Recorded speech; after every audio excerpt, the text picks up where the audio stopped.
Welcome back to A One-Story Teller, where we bring you the most jaw-dropping, thought-provoking, and shocking real-life stories that will leave you speechless.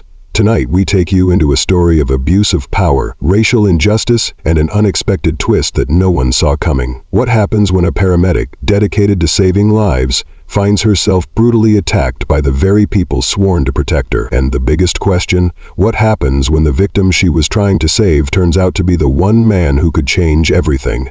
Stay tuned, because this story will leave you angry, inspired, and questioning everything. Now let's get into it. It was a quiet night in East Ridge, a city where tensions between law enforcement and the black community had been simmering for years. Paramedic Danielle Carter, a 32-year-old emergency medical technician, was on her usual night shift with her longtime partner Marcus Evans. They were used to the chaos, the crashes, the overdoses, the shootings, but nothing could have prepared them for what was about to happen. At 11:43 p.m. their radio crackled. Unit 6, we got an unconscious male in an overturned vehicle on Lexington and 4th, possible head trauma. Immediate response needed. Danielle grabbed the radio. Copy that, en route. Sirens blared as they sped through the streets. What's the bet? Marcus joked. Drunk driver or street racer? Danielle smirked. I'm going with neither. Something tells me this one's different. She had no idea how right she was. When they arrived, red and blue lights flashed everywhere. A black SUV was crushed against a street lamp, its windshield shattered, airbags deployed. Danielle and Marcus jumped out, racing against time, but before they could even reach the vehicle, a loud voice stopped them. Step the hell back! They turned to see Officer Travis Mitchell, a white cop with a reputation for harassing black residents. His hand hovered over his gun. Danielle held up her EMT badge. We're paramedics, we need to check on the driver. Mitchell sneered. Not tonight. This is a police situation. Marcus stepped forward. Officer, he could be bleeding internally. We need to... Mitchell shoved him. I said, back off!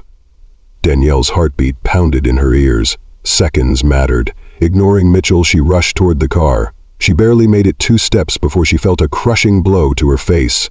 The punch came fast, so fast she didn't even see it coming. Pain exploded in her jaw. Her body slammed onto the pavement. For a moment, everything was silent. Then, screams erupted. Marcus dropped to his knees beside her. Danielle. Officer Mitchell shook his fist, a sick grin on his face. I told you to stay back. Danielle's head throbbed. She felt blood in her mouth. Marcus was yelling at Mitchell, but the cop didn't care. Then, a weak, gasping voice from inside the SUV.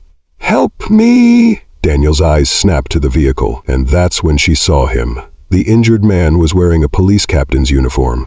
Captain Raymond Harris, one of the highest-ranking officers in the department. Mitchell's face turned pale. His own boss was inside that car, dying. Danielle forced herself up, pushing past the pain. I need to get to him. Mitchell stumbled back, suddenly unsure. Wait, But it was too late.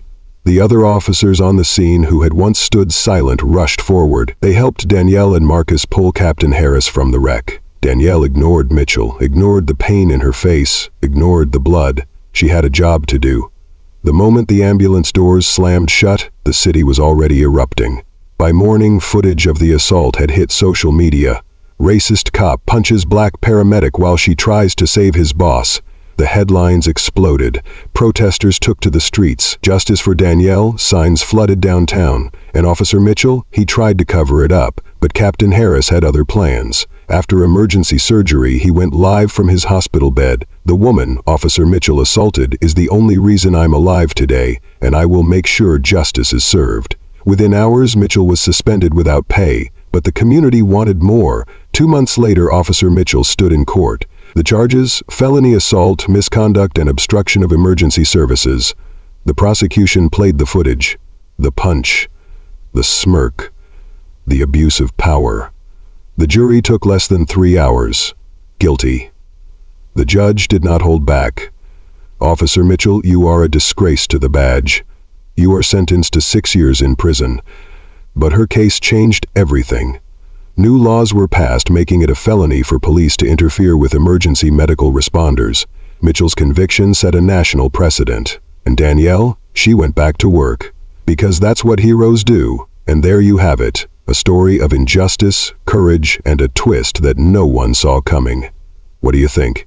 Should Officer Mitchell have gotten an even harsher sentence? Let us know in the comments. And don't forget to like, share, and subscribe for more powerful, real-life stories that will leave you questioning everything. This is a one-story teller where truth is more powerful than fiction.